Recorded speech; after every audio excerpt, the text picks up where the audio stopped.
Good morning, students. Today we are going to start a new topic, that is death of a partner. अब death of a partner में हमें क्या क्या calculate करना है? Gaining ratio, share of goodwill, revaluation profit और loss, share in free reserves और accumulated profit, share in accumulated losses, share in existing goodwill, interest on capital और interest on drawings if any. अगर कोई है तो हमें ये भी फाइंड आउट करना है. ये सारी चीजें जो हैं यहाँ तक ये हम सीख चुकी हैं कैसे हमने कैलकुलेट करना है. ये हमने रिटायरमेंट में भी सीखी हैं और हमने गेनिंग रेशियो कैसे फाइंड आउट करना है ये हम सब कुछ सीख चुके हैं. जो मेन टॉपिक है डेथ ऑफ अ पार्टनर में वो है शेयर ऑफ प्रॉफिट और loss of a deceased partner from balance sheet date up to the date of death. अब ये कैसे फाइंड आउट करना है? डिसीज्ड पार्टनर मीन्स जिस पार्टनर की डेथ हो गई है उसका प्रॉफिट का शेयर निकालना या फिर उसका लॉस का शेयर निकालना. और हमने निकालना कब से कब तक है? बैलेंस शीट की डेट से. जिस दिन हमारी बैलेंस शीट बनेगी उस डेट से लेके डेट ऑफ डेथ तक जितना टाइम पीरियड होगा उतने टाइम पीरियड के लिए हमें डिसीज पार्टनर का प्रॉफिट का शेयर कैसे फाइंड आउट करना है और उसका लॉस का शेयर कैसे फाइंड आउट करना है ये हम सीखेंगे. ये इसका मेन पॉइंट है डेथ ऑफ अ पार्टनर का. अब जब पार्टनर रिटायर होता है तो हम क्या करते हैं? उसका अमाउंट जितना भी रिटायरिंग पार्टनर का शेयर होता है वो उसको दे देते हैं, या बाय कैश देते हैं या बाय बैंक देते हैं. अगर हम उसको पेमेंट इमीडिएटली नहीं करते तो हम क्या करते हैं? हम उसका जो अमाउंट जो बैलेंस होता है वो हम उसके लोन अकाउंट में ट्रांसफर कर देते हैं.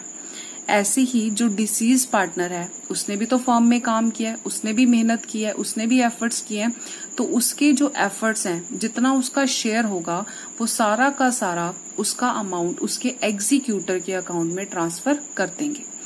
Executor means legal representative. Just for example लेते हैं, एक पर्सन है, उसकी डेथ हो जाती है तो उसकी प्रॉपर्टी और उसकी इनकम जो भी है उसका बैंक बैलेंस है वो किसको मिलेगा? वो उसी पर्सन को मिलता है जो उसका नॉमिनी होता है, जिसका नाम उसने अपनी विल में लिखा होता है. उसी को ही मिलता है जो उसका लीगल रिप्रेजेंटेटिव होता है. ऐसे ही जो पार्टनर की डेथ हो जाती है उसका सारा का सारा पैसा उसके एग्जीक्यूटर को मिल जाता है, उसके लीगल रिप्रेजेंटेटिव को मिल जाता है, उसके नॉमिनी को मिल जाता है. वो एग्जीक्यूटर उसकी वाइफ भी हो सकती है, उसका सन भी हो सकता है, उसकी डॉटर भी हो सकती है, उसका ब्रदर भी हो सकता है, कोई भी हो सकता है जिसका नाम उसने नॉमिनी में गिवन होगा, उसका जो उसका लीगल रिप्रेजेंटेटिव होगा उसको सारा का सारा पैसा उसका मिल जाएगा. तो जब हम ये डिसीज पार्टनर का बैलेंस उसके एग्जीक्यूटर के अकाउंट में ट्रांसफर करेंगे तो हम एंट्री पास करेंगे डिसीज्ड पार्टनर्स कैपिटल अकाउंट. अब उसका अकाउंट तो क्लोज करना है तो उसको कर देंगे हम debit to deceased partners executor account. अब उसके एग्जीक्यूटर के अकाउंट में हम सारा का सारा अमाउंट ट्रांसफर कर देंगे. अब हम सीखेंगे कि प्रॉफिट का शेयर जो है वो कैसे फाइंड आउट करना है. उससे पहले हम कुछ जर्नल एंट्रीज कर लेते हैं. अगर प्रॉफिट आता है डिसीज पार्टनर का तो उसको हमने क्या करना है? उसके कैपिटल के अकाउंट में क्रेडिट कर देना है. ये तो हमें पता ही है कि अगर प्रॉफिट होता है तो हम डिसीज पार्टनर के या कोई भी पार्टनर है उसके कैपिटल अकाउंट में क्रेडिट कर देते हैं, उसकी कैपिटल को इंक्रीज कर देते हैं. और जो ये प्रॉफिट का शेयर होगा उसको हम profit and loss suspense account के नाम से एसेट साइड में शो करेंगे बैलेंस शीट में. कहां पर शो करेंगे? बैलेंस शीट में एसेट साइड. और क्या नेम लिखेंगे? Profit and loss suspense account. इससे ये पता चल जाएगा कि ये डिसीज पार्टनर का प्रॉफिट का शेयर है. ये बनाते ही इसलिए है profit and loss suspense account, disease partner के प्रॉफिट के शेयर को एडजस्ट करने के लिए या लॉस के शेयर को एडजस्ट करने के लिए. अगर उसका लॉस का शेयर है, अगर डिसीज पार्टनर का लॉस आ रहा है तो उस केस में हम लॉस को क्या करते थे? कैपिटल में डेबिट करते थे, क्योंकि लॉस से कैपिटल कम हो जाती है. और कैपिटल जब डिक्रीज होती है तो हम कैपिटल अकाउंट को क्या करते हैं? डेबिट कर देते हैं. तो जो लॉस होगा, जितना शेयर होगा डिसीज पार्टनर का, वो हम उसके कैपिटल अकाउंट में डेबिट कर देंगे. और इस अमाउंट को हम लाइबिलिटी साइड पे, बैलेंस शीट में लाइबिलिटी साइड पे एज P&L सस्पेंस अकाउंट, क्या नाम लिखना है इसके लिए? P&L सस्पेंस अकाउंट के नाम से हम बैलेंस शीट में लायबिलिटी साइड में शो कर देंगे. अब हम देखते हैं जर्नल एंट्री कैसे पास करनी है। अगर प्रॉफिट है, प्रॉफिट का शेयर है, profit and loss suspense account debit to deceased partners capital account. जैसे अभी मैंने बताया, अगर प्रॉफिट होगा तो हम क्या करेंगे, डिसीज पार्टनर के कैपिटल अकाउंट को क्रेडिट कर देंगे। और डेबिट किसको करना है हमने, profit and loss suspense account को। और ये profit and loss suspense account को हमने कहाँ शो करना है, अभी बताया मैंने, asset side of the balance sheet. अगर लॉस आ रहा है, डिसीज पार्टनर का लॉस का शेयर है, तो उसमें क्या करेंगे, deceased partners capital account debit to profit and loss suspense account. अब ये profit and loss suspense loss का शेयर हमने लायबिलिटी साइड में शो करना है इन द बैलेंस शीट। ये कहाँ शो करेंगे, बैलेंस शीट में लायबिलिटी साइड। ये दो केस हमने तब करने हैं जब हमारा क्वेश्चन बिल्कुल साइलेंट है और हमें क्वेश्चन में new profit sharing ratio given नहीं है। ये केस जो है हमने तब करने। अब सेकेंड केस क्या होगा, जब न्यू प्रॉफिट शेयरिंग रेशियो जो है वो गिवन होगी। उस केस में क्या करना है, जो हमने ये जर्नल एंट्रीज पास करनी है अभी देखी, जिसमें हम क्या करते हैं, प्रॉफिट के शेयर होगा तो क्या करेंगे और लॉस का शेयर होगा तो कौन सी जर्नल एंट्री पास करेंगे। तो ये जर्नल एंट्रीज पास नहीं करनी, वो पास तब करनी है जब हमारे को क्या गिवन ना हो, new profit sharing ratio question में गिवन नहीं होती। लेकिन अगर new profit sharing ratio given है तो प्रॉफिट के केस में हमने क्या करना है, gainings partner capital account debit to deceased partners capital account to sacrificing partner capital account if any. अगर कोई पार्टनर सेक्रीफाइसिंग पार्टनर है तो उसको भी क्रेडिट कर देंगे। ये हमने सीखी थी, जैसे हमने गुडविल का ट्रीटमेंट किया था रिटायरिंग पार्टनर में, वैसे ही ये सेम जर्नल एंट्री है। गेनिंग रेशियो हमें फाइंड आउट करनी आती है। गेनिंग रेशियो का फॉर्मूला होता है new ratio minus old ratio. अगर लॉस का केस है तो उस केस में क्या करना है, deceased partners capital account debit sacrificing partners capital account. अगर कोई पार्टनर सेक्रीफाइसिंग है, जिसने सेक्रीफाइस किया, if any, to gainings partner capital account. अब यहाँ पर गेनिंग पार्टनर क्या कर रहा है, कंपनसेट कर रहा है सेक्रीफाइसिंग पार्टनर को भी और जो पार्टनर जिसकी डेथ हो गई है उसको भी। ये कोई जरूरी नहीं है कि सेक्रीफाइसिंग पार्टनर आएगा, इन केस अगर आ जाता है तो हमने सेक्रीफाइसिंग पार्टनर कैपिटल अकाउंट लिखना है, अदरवाइज हमारी जर्नल एंट्री सिर्फ यही होगी, gainings partner capital account debit to deceased partner capital account. और लॉस के केस में भी यही होगी, deceased partners capital account debit to gainings partner capital account. अब हमारा मेन टॉपिक आया है कि प्रॉफिट को कैसे कैलकुलेट करना है। जो डिसीज पार्टनर का शेयर होगा प्रॉफिट का, उसको हम दो तरीके से कैलकुलेट कर सकते हैं। एक तो on the basis of time, on the basis of sales या फिर टर्नओवर। फर्स्ट हम कर रहे हैं on the basis of time. अब टाइम जो है, अब हमने प्रॉफिट फाइंड आउट करना है, डिसीज पार्टनर का शेयर फाइंड आउट करना है बैलेंस शीट की डेट से लेके उसकी डेट ऑफ डेथ तक। तो उस केस में हम प्रॉफिट कैसे फाइंड आउट करेंगे। अब हमें ये तो पता नहीं कि हमारा इस साल कितना प्रॉफिट होगा, फ्यूचर इज अनसर्टेन, हमें ये तो पता है, हमें नहीं पता प्रॉफिट हमारा क्या कम होगा ज्यादा होगा। तो हम क्या करते हैं उस केस में, जो लास्ट ईयर के प्रॉफिट्स हैं उनको कंसीडर करना स्टार्ट कर देते हैं। लास्ट ईयर के प्रॉफिट्स को हम देखना शुरू कर देते हैं। फिर हम जो हमारे जो लास्ट ईयर के प्रॉफिट्स होते हैं उनके बेसिस पे हम क्या करते हैं, एज्यूम करते हैं कि जितना पिछले सालों में प्रॉफिट हुआ है इस साल में भी हमारा उतना ही प्रॉफिट होगा। फिर उसके बेसिस पे हम डिसीज पार्टनर का प्रॉफिट का शेयर फाइंड आउट करते हैं। और शेयर कब से कब तक का, बैलेंस शीट की डेट से लेके उसकी डेट ऑफ डेथ तक का। जैसे अब एक एग्जांपल देखते हैं, 1 अप्रैल हमारा ईयर स्टार्ट होता है और 31 मार्च को हमारा ईयर क्लोज होता है। अब बैलेंस शीट कब बनती है, 31 मार्च को। अब एक पार्टनर था, उसकी डेथ हो गई, डेथ हुई है उसकी 30 जून को। कब डेथ हुई उसकी, 30 जून को। अब हमने प्रॉफिट का शेयर कब से कब तक का निकालना है, बैलेंस शीट की डेट से लेके उसकी डेट ऑफ डेथ तक। अब अप्रैल स्टार्ट होगा, यहाँ से नया मंथ स्टार्ट होगा। अप्रैल में भी उसने काम किया, मई में भी काम किया, जून में भी काम किया। जून में 30 जून को डेथ हुई है। अब 3 महीने तो उसने क्या किया, काम किया। अब हमने प्रॉफिट का जो शेयर फाइंड आउट करना है वो कितने मंथ्स का फाइंड आउट करना है, 3 मंथ्स का। आई होप आपको क्लियर हो गया होगा। बैलेंस शीट की डेट से लेके और जब तक उसकी डेथ की डेट तक ही हमने उसका शेयर फाइंड आउट करना है। अब हमारा जो फर्स्ट केस हमने किया calculation of profit on the basis of time, उसको हम एक क्वेश्चन की हेल्प से समझने की कोशिश करते हैं। ABC पार्टनर्स हैं, उनकी बुक्स क्लोज होती हैं March 31 एवरी ईयर।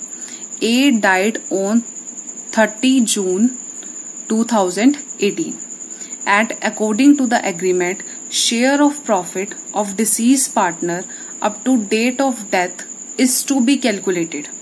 अब क्या बोला है, यहां तक हमें समझ आया कि A डाइड है, A की डेथ हो गई है, और जो हमने प्रॉफिट कैलकुलेट करना है on the basis of average profit of last 5 years. अब हमने प्रॉफिट जो कैलकुलेट करना है average profit of last 5 years के प्रॉफिट के बेसिस पे कैलकुलेट करना है। नेट प्रॉफिट हमें दे रखा है 5 साल का, 2014, 15, 16, 17, 18, हमें 5 साल का नेट प्रॉफिट दे रखा है। Calculate share of profit up to date of death, हमने निकालना ही डेथ की डेट तक है। And pass the journal entries assuming there is no change in the profit sharing ratio, मतलब प्रॉफिट शेयरिंग रेशियो में कोई भी चेंज नहीं है। दूसरा केस क्या है, there is change in the profit sharing ratio of the remaining partners, new ratio being 3:2। अब फर्स्ट केस हमने सीख लिया था, अगर न्यू प्रॉफिट शेयरिंग रेशियो ना गिवन हो तो क्या करना है, अगर गिवन हो तो क्या जर्नल एंट्रीज पास करनी है। तो अब हम स्टार्ट करते हैं। फर्स्ट केस, सबसे पहले हमने जो फर्स्ट स्टेप करना है, हमने एवरेज प्रॉफिट फाइंड आउट करना है। हमने प्रॉफिट्स फाइंड आउट करने हैं जो उन्होंने बोला है ना कि लास्ट 5 ईयर्स के प्रॉफिट के बेसिस पे। सबसे पहले हम ये देख लेते हैं, हमारा ईयर स्टार्ट होता है 1 अप्रैल को और खत्म कब होता है, 31 मार्च को। ठीक है, अब एक पार्टनर की डेथ हुई है 30 जून को। अब इतने टाइम तो उसने क्या काम किया ना, तो अभी कितने मंथ्स हो गए, अप्रैल, मई, जून। अब हमने 3 मंथ्स का, जो डिसीज पार्टनर होगा उसका 3 मंथ का प्रॉफिट का शेयर कैलकुलेट करना है। अब हमने क्या करना है, ये तो हम पता चल गया कि कितने महीने उसने काम किया। अब हम करेंगे एवरेज प्रॉफिट फाइंड आउट करेंगे। सबसे पहला स्टेप हमारा क्या होगा, average profit. Average profit find out कर लेते हैं। 14,000 प्लस 18,000 प्लस 16,000 माइनस 10,000, लॉस था ये हमारा, प्लस करेंगे 16,000। अब हमारा ये कितने साल का प्रॉफिट गिवन है, ये 5 ईयर्स का। तो हम क्या करेंगे, इसको डिवाइड बाय 5, तो ये आएगा हमारा 54,000 डिवाइडेड बाय 5, 10800। ये आ गया हमारा एवरेज प्रॉफिट।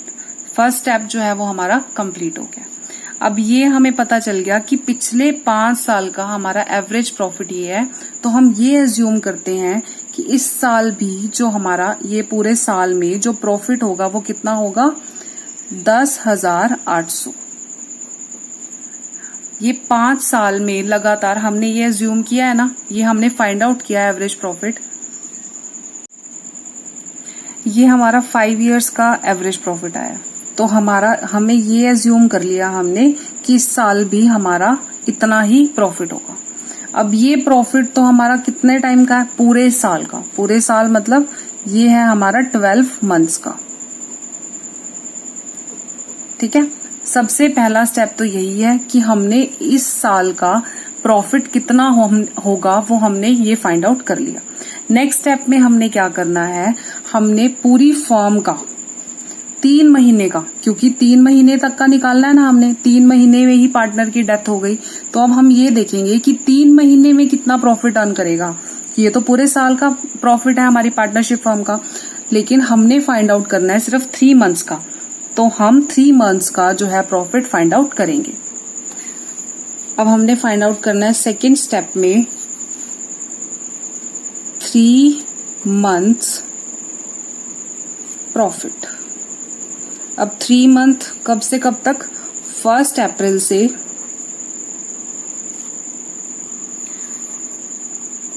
2018 टू 30 जून 2018। अभी कितने महीने हो गए? 3 मंथ्स। अब हमारे को पूरे साल का प्रॉफिट पता है, 10,800 पूरे साल का प्रॉफिट है। हमने कितने महीने का फाइंड आउट करना है? 3 मंथ्स का, 3/12। ये आया हमारा 2700। ये तो आया तीनों का। अब हमारी फर्म ने पूरे साल में तो हमने ये निकाला कि एवरेज प्रॉफिट पिछले साल के को देख के इस साल भी हमारी फर्म जो है वो 10,800 का प्रॉफिट अर्न करेगी। लेकिन हमने तो 3 महीने का फाइंड आउट करना है, क्योंकि हमें डिसीज पार्टनर का फाइंड आउट करना है ना। तो डिसीज पार्टनर ने 3 महीने काम किया, 10,800 पूरे साल का है, तो 3 महीने में हमारी फर्म ने कितना प्रॉफिट अर्न कर लिया होगा? 2700 रुपए। अब हमने थर्ड पॉइंट में क्या करना है? डिसीज्ड पार्टनर का प्रॉफिट का शेयर फाइंड आउट करना है। Deceased partner profit share. अब कौन सा पार्टनर डाइड हुआ है? ए। और उनकी रेशो क्या है? रेशो हमें गिवन नहीं है, तो हम ये एज्यूम करेंगे कि इक्वली प्रॉफिट शेयर कर रहे हैं। डिसीज पार्टनर का शेयर मतलब ए प्रॉफिट शेयर 2700 मल्टीप्लाई 1/3। 1/3 क्या है? ए का शेयर। तो ए का जो शेयर है वो कितना है? 900। यहां तक क्लियर हो गया? यही थे हमारे 3 स्टेप। सबसे पहले हमें क्या फाइंड आउट करना है? हमारा एवरेज प्रॉफिट। एवरेज प्रॉफिट से हम इस साल का, जिस साल में पार्टनर की डेथ हुई है, वो उस साल का हम प्रॉफिट जो है वह एज्यूम कर सकते हैं। सेकेंड स्टेप में हमने बैलेंस शीट की डेट से लेके डेट ऑफ डेथ तक का फर्म का प्रॉफिट फाइंड आउट करना है। थर्ड स्टेप में हमने क्या फाइंड आउट करना है? डिसीज्ड पार्टनर का प्रॉफिट का शेयर फाइंड आउट करना है। ये तीनों स्टेप्स हैं जो मैंने मेंशन कर दिए। एवरेज प्रॉफिट फाइंड आउट करना, फिर हमने प्रॉफिट फाइंड आउट करना है फर्म का बैलेंस शीट की डेट से date of the death of a partner on the basis of average profit, फिर हमने डिसीज पार्टनर का प्रॉफिट का शेयर फाइंड आउट करना है। अब हमने क्या करना है? जर्नल एंट्री पास करनी है। अब प्रॉफिट है। अब फर्स्ट केस में कोई प्रॉफिट शेयरिंग रेशो में चेंज नहीं है, कोई new profit sharing ratio given नहीं थी, तो उस केस में हमारी जर्नल एंट्री क्या होगी? Profit and loss suspense account debit to deceased partner कौन है? A capital account.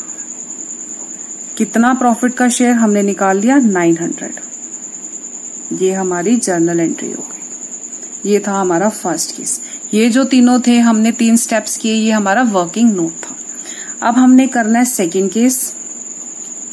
अब सेकेंड केस में हमें new profit sharing ratio given है। न्यू प्रॉफिट शेयरिंग रेशो कितनी गिवन है? 3:2।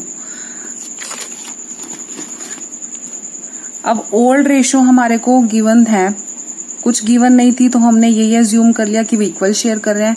A:B:C 1:1:1। अब कौन डेथ, किसकी डेथ होगी? ए की। बी और सी की जो रेशो है 3:2। अब हमने क्या फाइंड आउट करना है? सबसे पहले गेनिंग रेशो फाइंड आउट करनी है। गेनिंग रेशो फाइंड आउट कर लेते हैं। बी गेन, न्यू शेयर कितना है बी का? 3/5 और ओल्ड शेयर 1/3। 15 9 - 5। बी ने गेन किया 4/15। ऐसे ही सी का गेन फाइंड आउट कर लेते हैं। सी गेन 2/5 - 1/3। 15 1/15। तो गेनिंग रेशो क्या आई? B:C 4:1। अब हमने क्या करनी है? जर्नल एंट्री पास करनी है। क्या जर्नल एंट्री पास करेंगे? Gainings partner capital account debit to deceased partners capital account. ठीक है, to sacrificing partners capital account, लेकिन कोई सैक्रिफाइसिंग पार्टनर है ही नहीं, तो हमारी क्या एंट्री बनेगी, gainings partner capital account debit to deceased partners capital account. तो यहाँ जर्नल एंट्री पास कर देते हैं। गेनिंग पार्टनर कौन कौन है, B capital account debit, C capital account debit, deceased partner कौन है, टू ए कैपिटल अकाउंट। अब ए का शेयर कितना है प्रॉफिट का, 900। अभी किस रेशो में कंपनसेट करेंगे, गेनिंग रेशो में, और गेनिंग रेशो कितनी है, 4:1। अब फाइंड आउट कर देते हैं, बी का शेयर होगा 4/5 मल्टीप्लाई 900, तो ये आएगा हमारा 720। 1/5 मल्टीप्लाई 900, ये आएगा हमारा 180। ये हमारी जर्नल एंट्री हो। हमने दोनों केस कर लिए। अगर क्वेश्चन साइलेंट है, जहां पर कुछ भी मेंशन नहीं हो, तो हमने क्या एंट्री पास करनी है, प्रॉफिट के केस में profit and loss suspense account debit to A's capital account. A means deceased partners capital account. और ये कहां पर शो करेंगे हम, बैलेंस शीट में। प्रॉफिट है, हमने कहां शो करना है, ये बैलेंस शीट में हम शो करेंगे इसको एसेट साइड में। ये आपको ध्यान भी रखना है। आई होप आपको समझ आ गया होगा कि प्रॉफिट को on the basis of time कैसे फाइंड आउट करना है। Thank you.